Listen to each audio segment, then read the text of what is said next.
Hi everyone, Andre with Baseball Canada back to you with another coaching tip. And today with Wayne, we want to talk about the relationship between coaches and officials. And in baseball, that's the only sport where coaches can actually go on the field of play and argue with an official. We don't see that in any other sport.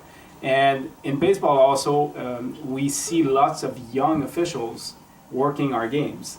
So Wayne, looking back at your experience, how could we minimize problems between those two important people? Yeah, great question, Andre. And I think the subtle correction I'd make in your comment is the mentality that we have is that we go on the field and we argue with the umpire. And I think if we take that back and look at asking questions or having a discussion with the umpire, in other words, show respect, we'll get the respect in return.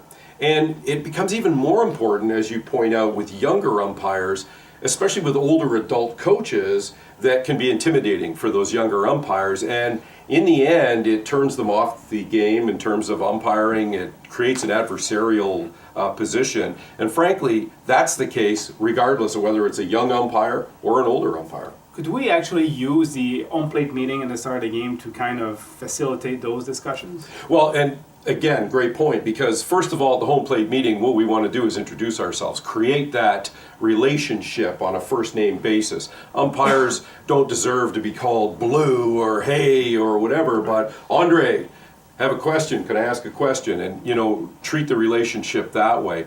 So the home plate meeting is a great opportunity to build that relationship. Secondly, it's also a great opportunity to ask the umpire, okay, if I have a question during the game, how would you like me to approach that? Okay. Are there any rules or situation where coaches should not even think about going on the field and discuss a matter with an official? Well, yeah, obviously in baseball, balls and strikes are, they're not really debatable. It's a judgment call on the umpire's part. Where coaches often fall into a trap here is the comments that come from the dugout. And, I'm going to take this to another level. When the coach starts to make comments from the dugout about balls and strikes or anything that an umpire may have called on the field, what often happens is the players adopt that behavior and it starts to snowball and get worse as the game goes on. And let's be honest, umpires are people. Coaches are people, players are people, and we tend to react in the situation. So, and for coaches at home also, it's a good opportunity to